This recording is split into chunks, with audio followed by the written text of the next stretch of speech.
Youth are leading the way to a better, brighter, more resilient future. UN Habitat's Youth2030 Cities initiative created a compendium of promising practices highlighting incredible youth-led action from around the world.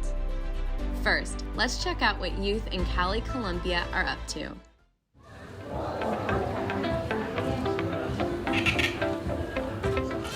En Viva Mi Calle, impulsamos el cumplimiento de los Objetivos de Desarrollo Sostenible en nuestra comunidad. En Viva Mi Calle estamos enfocados en 3 ODS. ODS número 3, que es salud y bienestar. ODS número 5, que es igualdad de género. Y ODS número 11, que es comunidades y ciudades sostenibles. La juventud es el corazón de Viva Mi Calle. En las diferentes actividades y transformaciones que ha realizado Mi Calle, como el Puente de Colores, el Aula de Mi Calle y la Ruta Saludable de Palmira, hemos participado 3.447 jóvenes. Nos hemos graduado 40 jóvenes como líderes juveniles con la capacidad de hacer cambios en nuestras comunidades y generar entornos más sostenibles. Viva Mi Calle ha significado mucho para la comunidad, ya que hay más libertad, más seguridad y nos hemos unido más como personas. También hemos aprendido a valorar todo lo que nos han dado y pues su tiempo que nos han brindado. Viva Mi Calle para mí es un aprendizaje donde yo aprendí muchas cosas, aprendí a compartir, a tener confianza, a divertirme, a expresarme y sentirme como yo soy, y aprendí que los niños, niñas y adolescentes tenemos voz y voto para lo que sea.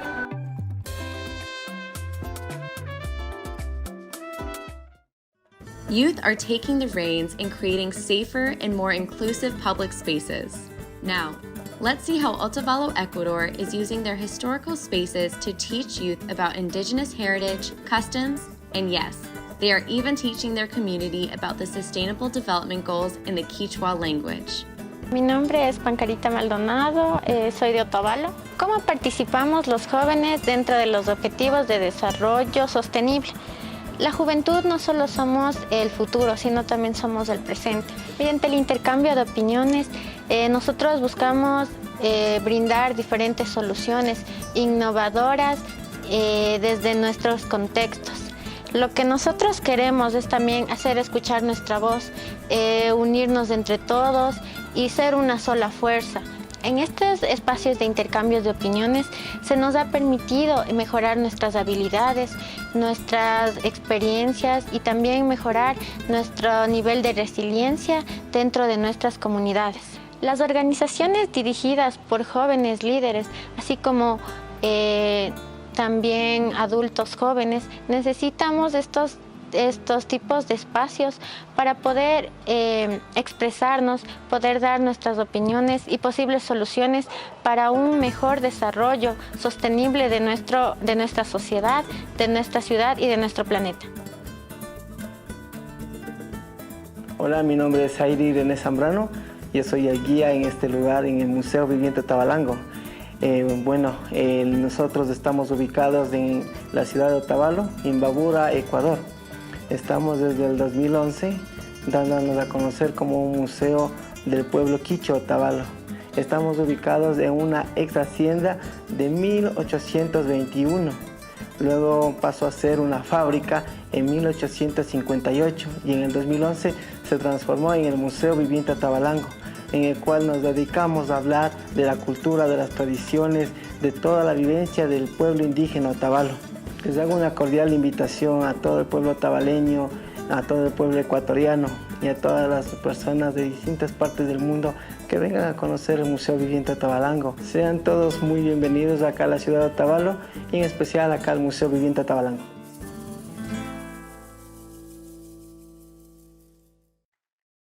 Now, let's hop over to Beirut, Lebanon, and see what youth are doing to respond to the explosion in Beirut to help rebuild their communities. Hello, this is Nadine Khawle, co-founder of Cafe Bekafak. We are a group of young people coming from different backgrounds, different locations, working in the heart of Beirut to support people in need coming from all over Lebanon. Ever since 2019 and even before, Lebanon started to face a lot of socio-economic and political instabilities. And with the COVID-19 pandemic, the situation became even worse. We couldn't stand doing nothing, seeing our people suffering. We joined efforts and we asked the support from our family and friends first. And we went to the ground, helping the families and people living in marginalized areas. And our first campaign took place during the holy month of Ramadan in 2020. After the blast, Cafe Bekafak was ready to provide the help and support. And we initiated a crowdfunding through which we collected donations from all over the world. And we used the money to rehabilitate affected houses and to cover rent fees for displaced families, in addition to food aids and medication fees. In Cafe Bekafak, we believe that the power of youth is the common prosperity for the entire world, regardless how difficult the circumstances are. No power in this world can match with the courage and motivation of young people in driving the change. Youth are the force of action and change even amid crisis. Let's see how the Kibera community in Kenya responded to the COVID-19 pandemic. My name is Moses Tito Mondi, one of the founders of Kibera Community Emergency Response Team that is known for implementing the Adopt a Family project. Currently, Kibera Community Emergency Response Team is situated in Kibra in a place called Olympic. And basically our mission is to prevent and respond to situations around emergencies with the focus of informal settlement. We engaged 14 young people in this project. My name is Dana Komboka. I'm from Kibera Community Emergency Response Team. I engaged in the Adopt a Family program during COVID, and I used to do food distribution and hand washing program under Adopt a Family. And as I used to do the food distribution, I found it so fulfilling, and being of service to the community was one thing I was really grateful, and seeing the vulnerable families being helped was very fulfilling. My name is Moses Otieno from Kibera. I took part in the volunteering team. During that time, I felt engaged in these community activities, and that gave me pride of helping my fellow brothers and my fellow sisters in the community.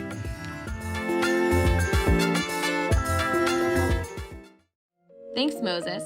Now let's head on over to Albania, where the Tirana Street School is using public space renovation to make schools safer and more enjoyable for youth.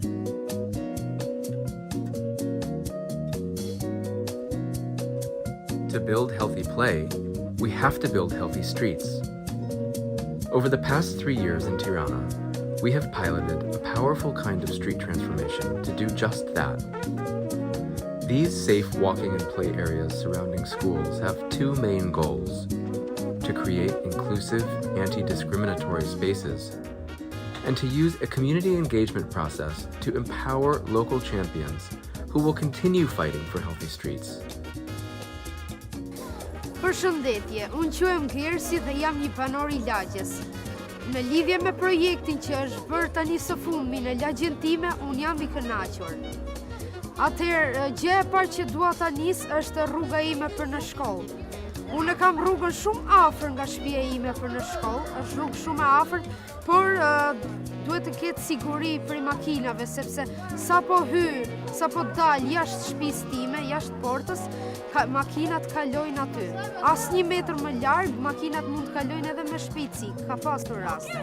Prandaj duhet të bëj shumë kujdes. Gjë që më pëlqen në lidhje me këtë projekt janë edhe stola që janë vënë në përlagje, kështu që me këtë gjë mund përfitojmë edhe për të moshuarit, sepse ata mund të ulen dhe të çlodhen aty nga një rrugë. Më pëlqen shumë edhe paralelet që janë bërë, sepse aty mund të ushtrohesh. School streets can be places that support health, reduce inequalities, make our cities and communities more sustainable, and initiate even more climate action. Plant a Seed is a student-led initiative of the Technical University of Munich in Germany that aims to raise awareness on sustainable practices in urban farming by providing an interactive learning opportunity for students who thus implement inspiring and creative ideas. Plant a Seed is key to develop solutions for a more sustainable future worldwide while enhancing the interconnectedness between people, nature, and climate. Since the beginning of the project in 2021 until now, we recruited over 100 students as volunteers, integrated 4 teaching modules, and reached many community members through different workshops. We also have new irrigation and vertical farming teams to keep innovating in those fields. Moreover, we expanded the project to Mexico, where it took a societal turn through the recovering of a degraded public space with urban orchards to work towards food sovereignty of the local community. We have partnered with Universidad de las Americanas Puebla and raised funds with a crowdfunding campaign in order to spread our roots to Cholula, Mexico. There, we built 10 raised beds for crops, which when fully operational will be able to grow up to 200 kilograms of food per year. We installed a donated 1,000-liter water tank for irrigation, restored the local playground for the children with recycled materials, and we facilitated 5 participatory planning activities.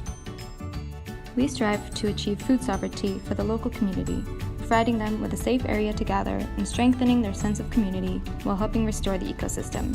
We can now see insects and birds in this public space. We are building bridges between exchange students from Germany, the Mexican students, and the local families by working on this project together.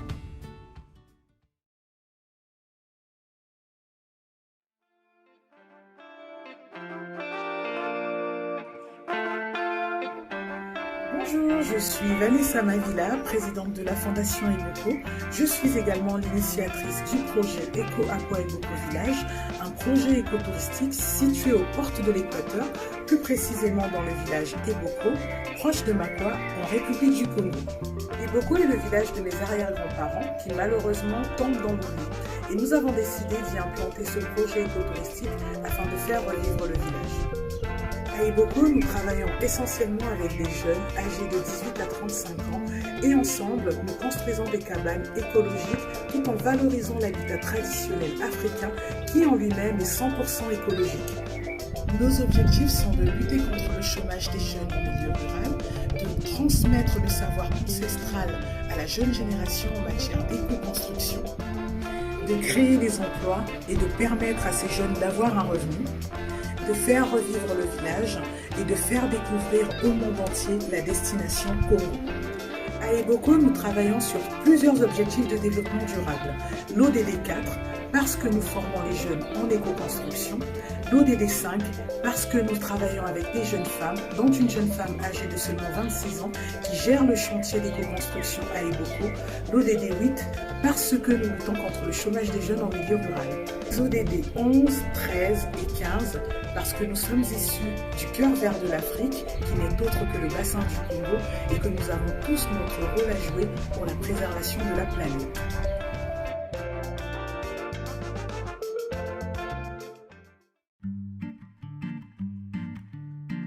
Hola, mi nombre es Danilo Manzano, director de la Fundación Diálogo Diverso.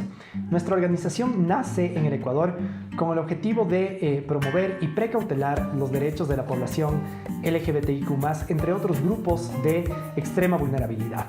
Creamos el programa Mi Casa Fuera de Casa, que tiene como objetivo brindar asistencia integral, asistencia humanitaria a población LGBTIQ+, refugiada y migrante en el Ecuador, desde el cual hemos podido atender a más de 25,000 personas.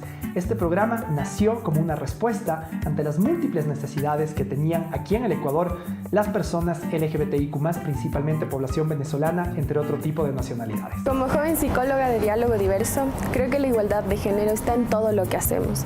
Está en la manera en la que recibimos a las personas, en el trato equitativo que les damos, en el mismo enfoque psicológico con el que procuramos llevar nuestros casos. Ser un joven abogado LGBT y trabajar en diálogo diverso me ha permitido ayudar a aquellas personas que históricamente han sido vulneradas. Procuro que a través de mis actos promover la justicia, la sororidad, el acompañamiento entre mujeres, la vocería desde los espacios más comunes, generando de esta manera un trabajo conjunto, aunado, como ejemplo para la sociedad civil, las colectivas, las instituciones, el Estado, y promoviendo que se brinde con ello un servicio más eficaz. Como productor audiovisual y profesional en diálogo diverso, creo firmemente en aunar esfuerzos entre todos y todas para procurar una atención eficaz, alianzas sólidas y sostenibilidad de los proyectos para las personas más vulnerables. Como un joven médico desde Diálogo Diverso, he tenido la oportunidad de brindar atención médica a una población a la cual este derecho no siempre le ha sido garantizado, brindándole siempre un espacio seguro y una atención de calidad. Como coordinador Mi Casa Fuera de Casa, trabajamos en función de vincular a las personas a la vida socioeconómica local, a través de fortalecer sus habilidades para el empleo o el emprendimiento. El lograr una vinculación efectiva es una tarea que incluye a todos los sectores de la sociedad. Considero que todas las acciones que realizamos en beneficio de la igualdad, la justicia y el bienestar de todos los seres vivos que convivimos en el planeta contribuyen a generar un futuro y ciudades inclusivas y sostenibles para todos.